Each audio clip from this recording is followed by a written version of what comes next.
Hey, what is going on, Draw It To crew? Welcome to this vlog channel, and this, I guess, is where I'm going to start putting in my spoiler-filled reviews for the movies that I watch, and I'm going to start with this movie, Thor Ragnarok. So, spoiler warning, if you guys have not watched the movie, do not watch this video. Bookmark this video, come back to it after you guys have seen the movie.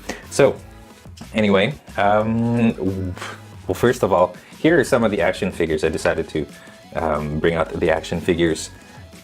Here's, I really like this one. This is, of course, Gladiator Hulk from the movie. As he appears, I mean, he appears in the trailers wearing this garb, fighting Thor. So that's pretty cool. And speaking of Thor, here he is. That's pretty cool. So he's got these two action figures. And then I got two more from the movie. I got this Loki one, which you guys have already seen. If you guys have seen my my how to draw Loki tutorial, I brought this guy out, and this lady, check her out. This is like the coolest thing. I love the head horns, or whatever you call it. This is one menacing lady, and now I've got these. I'm playing around with them. And yeah, let's talk about the movie. So I saw this movie last night, Thursday night, and there weren't a lot of people at the place that I went to go see it. They were playing it in 2D and 3D. I went to go see the 3D one, knowing that not a lot of people watched the 3D one, so I'll have a little bit more elbow room. And quite literally, I think maybe there's probably only like 10 people in the theater, so I kind of like that. I like that. So yeah, overall, I really like this movie. This is easily the best Thor movie out of all the Thor movies, which really isn't saying much. I wasn't a huge fan of the second one. The first one was okay. So this one is definitely the best out of all of them. Yeah, there's some things about this movie that they did that are super funny, and well, it's a funny movie in general, and I think that's the change that they made. They decided to make this funnier movie than they did like the first two. The first movie, they tried to make it all Shakespearean and all that stuff, which it kind of is, but you know, a lot of people got lost in that stuff. But when they saw that you could do humor, like I think the MCU is doing a pretty decent job of balancing humor or adding humor into their stories, and that's sort of been their signature. So they figured out a way to make Thor, who's like the blandest, I'd say, of like the main Marvel Cinematic Universe characters. He's one of the, like, I love Chris Hemsworth, but his Thor is just needs more. Like he's got the charm, but he's not as charming as Robert Downey Jr. He's not as as charming as even Chris Evans, who's a little bit more of a serious character. They made Thor a more serious character. It was okay, but when this movie came, like when I saw this movie and you finally get to see like a funnier side of Thor, you think to yourself, why did they do that earlier on? So that's long-winded, but that's basically what I'm trying to say. All right, so let's talk about the story. So Thor meets Hela, gets cast out to, Thor meets Hela. Hela destroys Thor's hammer, which I have right here. This is my loot crate box. Gets cast out. Ends up in Sakaar, where he ends up having to fight Hulk, who's like the champion, the Grandmaster's main champion. Now check this guy out. Now, I think it's already a non-spoiler to know that the Hulk has been in what do you call it? He's been in Hulk mode for 2 years, and he hasn't seen Banner since then. So I think that's an interesting twist to the Hulk. That's something that we haven't seen yet in any of the Hulk movies. So that's something that I would like for them to explore a lot more. The Hela character is, I kind of like her, but at the same time, she's, again, another one of those villains that, even though you don't see her die at the end of the movie, she's one of those, she comes, takes over, and gets defeated, and then that's it kind of movies. I like the backstory that they gave to her. It kind of makes you think of how much of a jerk Odin really is, because I came out of the theater thinking Odin makes such horrible he makes such horrible mistakes in these movies. Like he he decided not to tell Loki that he's adopted, and then Loki ends up being a bad guy. He decided to, imprison Hela for, there's backstory behind that, but he did that, and now Hela's come out. And I don't know, I just think of him as a bit of a jerk, like he's the cause of all these problems. So anyway, that's my takeaway. Let's see, Thor has a really good story arc, but I'm actually really surprised that it's not just his story arc in this movie. There's tons of other characters, like side characters, that have their own story, right? There's Loki, and Loki's story, like if you see at the end of well, what movie is it? At the end of Thor, the second one, The Dark World, Loki was on the throne. So you see a little bit of that. You see him kind of pretending to be Odin and all that stuff. You see him going from that to doing something heroic. So that's his story arc. You see Thor's story arc, which is not really much, which is really funny because you think about it. It's Thor's movie, but Thor is the same character from beginning to the end, minus one eye. And that's actually something that's super cool. When you look at the trailers, if you see that scene where his eyes are glowing and he's on the Rainbow Bridge, you see both his eyes, right? And both his eyes are glowing. But when you actually watch this movie, you'll see that one of his eyes actually gets ripped out. So they CGI'd an eye off, or they CGI'd the trailer so that it does not reveal plot points in the movie, which is a little bit deceiving. I don't know how I feel about it, but I'm glad they did not spoil the fact that Thor lost his eye, because that's one of those, oh snap kind of moments for me. You know what I mean? It's one of those things where that's permanent. He's gonna have an eye patch from now on. So that's cool. But then back to what I was saying, Thor doesn't really have a story arc per se. He just has to, he's the same guy from the beginning to the end, minus the eye. Like I said, he becomes the king because Odin passes away. So that's pretty much it. So nothing emotional. But Hulk, there's some backstory there. His story arc is that he kind of uses the Quinjet and flies to Sakaar somehow. No idea there, so that's like a plot hole, I guess you could say. There's no story there. How did he end up in Sakaar? Is there a backstory there? Not really.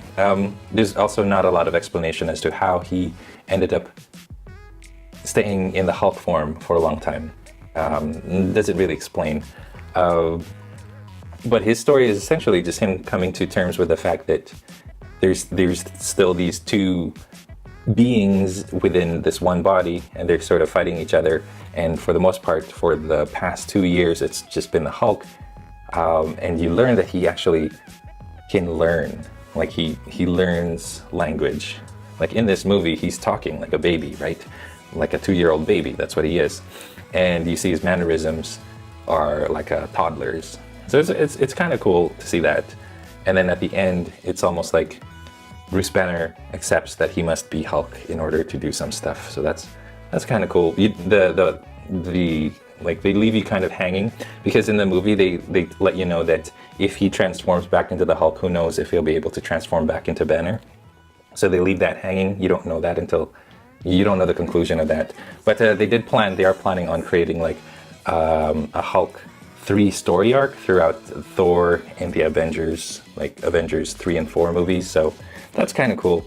I like that about the Hulk. I think this is my favorite iteration of the Hulk. Of all the movie Hulks, I think this Hulk in Thor Ragnarok is probably my favorite depiction of Hulk.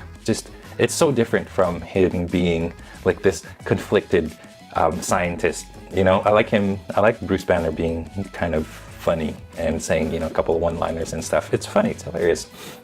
Of course, there's Hela. Hela's backstory is she was Odin's firstborn. She got banished because she got too ambitious. Odin had a change of heart and decided to become a just and proper king. But she remains evil. Look at this is so awesome. I just love this action figure.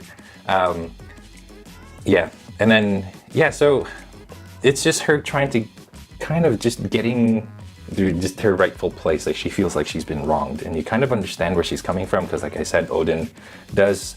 At the end of the movie, you do think of him as being a bit of a jerk, even though he died. Yeah, so you kind of feel sorry for her too. You don't see her die, so she might come back again. Maybe she will be the death that Thanos is so infatuated with. You know, that would be cool because she is the goddess of death, and I really like the design. And I don't want her to just be in one movie. Other characters that I don't have action figures for, of course, is Valkyrie. I think she's my favorite character in this movie just because she is not, her name isn't really Valkyrie, she is a Valkyrie, but I guess they call her Valkyrie in the movie now. And her story was that she fought Hela, but suffered a great loss, right?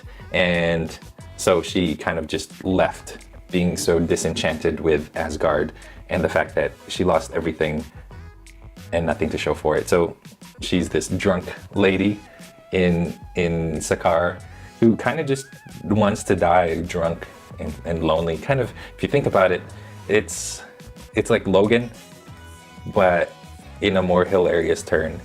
She's this badass character who did a lot of bad stuff in the past, lost a lot in the past, and just wants to live in peace type of thing and drink and stuff. So it's just like Logan, but she's so much more badass and she's so funny. Yeah, she's hilarious, I think, in this movie. I don't know what it is. She's got chemistry with Chris Hemsworth that is worth exploring. I am excited to see more of this Valkyrie character in the MCU, maybe in the Avengers, you know. So that's pretty cool. She's so badass. Seriously, she's like a lady version of Thor. And so there's Valkyrie. And then surprisingly, there's another story arc with Scourge. And if you guys don't know who Scourge is, he's the Executioner. In the movies, in the comics, he's Scourge the Executioner. Here, they made her like Hela's lackey. And he's this ambitious guy, and you see him in the beginning of the movie. He doesn't get what he wants, and he just wants a little bit more recognition, right? But he doesn't get it, and Hela gives it to him, so he kind of does it. But then he has a sudden change of heart at the end of the movie, which was surprising to me. I thought he was gonna get his comeuppance. I thought he was gonna get like killed or something, you know, for all of that, like for all that he did to help Hela out. I thought he was gonna die, and he survived. Maybe we'll see more of him in the, you know, Infinity War. So there's that, and I kind of like his backstory as well. There's other characters, Meek and Korg. Okay. So Valkyrie is my favorite character, but Korg is a close second. And I was kind of, if you guys, I just smile when I think about it, because Korg is probably the character that made me laugh the most in the movie, just because he's this big, huge guy that looks like the Thing, like he's made of rocks and stuff. But he's got this voice. Hey man, my name's Korg, we can get out of here, you wanna come? Like, it's so funny. It's just, you don't expect that voice with that character, and he's just this like super, really deep, funny individual. I'm actually really excited to see more of Korg because he's just so funny. He made me laugh the whole time. And Meek doesn't speak, but he's also got some funny moments, like the end when Korg thought he killed Meek by like stepping on him or something like that. And oh, I mean, the other thing that made me laugh so much was just calling Thor Doug, the second Doug. Oh man, Korg, it's so funny. Anyway, I think those are the main characters. You see, there's a couple of plot points that I was expecting, but it didn't happen, so I was a little bit disappointed. For example, I thought another Infinity Stone was going to be revealed in this movie, and I thought it was going to be Heimdall. We all kind of thought it was going to be Heimdall that's going to have the Soul Stone, but the Soul Stone never showed up in this movie, so that's kind of surprising to me anyway, and I don't know where the Soul Stone is going to show up. It'll probably show up in Avengers Infinity War, so we'll have to wait until then. The ending is kind of, I understand it, but it's okay. The one thing that I think got me out of the story is the fact that they were able to evacuate Asgard into one spaceship.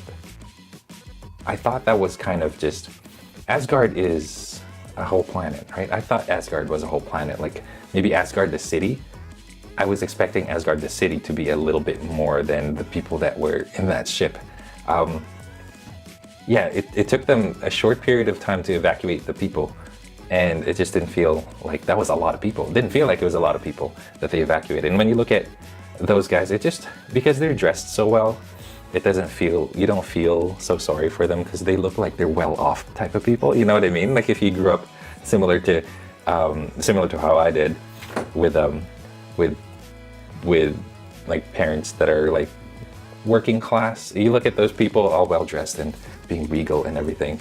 You're like, oh, and they're being evacuated. You just kind of, you don't feel as sorry for them, you know? Like when they're beat up and when they're suffering, you feel sorry for them a little bit more. But anyway, I just didn't feel like they evacuated the whole population of Asgard into this one ship. And when they said that they did, you're like, what? Really?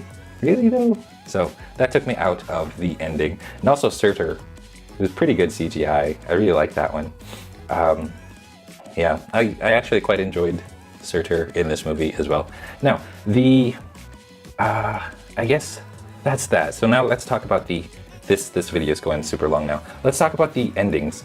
The ending of the movie, like what do you call it? The end, the title, what do you call it? Post-credit scene, that's it.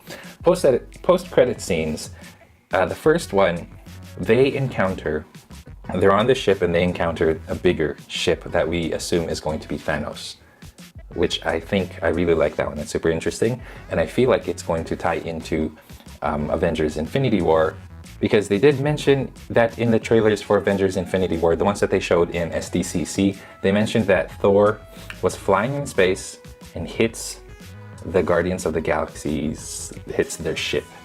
Okay, I'm not sure if it's the Milano, but Thor is flying in space and meets the Guardians of the Galaxy. So you can almost imply that that's probably because of this, like what happened here. Like Thor was probably trying to protect the ship from Thanos and that ship, and he ended up out in space. So that's really interesting. The more interesting part is that Loki, like there's one scene where he's walking by and passes the Tesseract. Now, if you remember in Avengers, he had the orb, and the orb was supposed to go to Thanos, but Thanos never got it. So in a way, Loki failed Thanos by not being able to obtain the orb for Thanos, or something like that, right?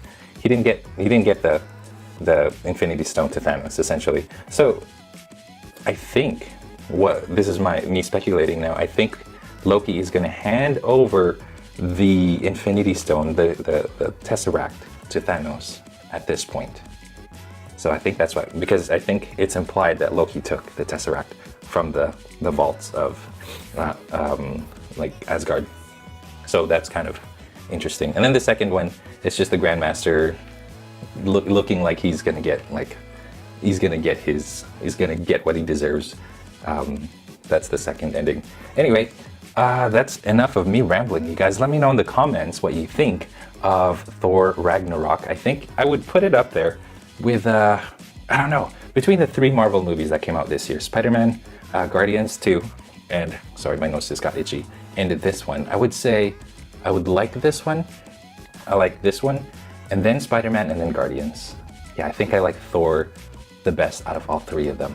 And I'm actually really excited because so far all of the movies that came out this year, all the comic book movies have been just bang on. Wonder Woman, Logan as well, and then we have another one coming up soon, Justice League, which I'm hoping, crossing my fingers, they don't break the chain. You know, we've been pretty lucky this year with the comic book genre of movies. So anyway, I hope you guys enjoyed this discussion on Thor Ragnarok. There's a lot to talk about, and yeah, there's a lot to talk about. And I'd like to do more of this blogging style spoiler talk.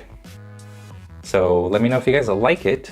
Let me know your comments. Let me know your opinions down in the comments below. So until then, I'll see you guys next time. Thanks for watching. Take care.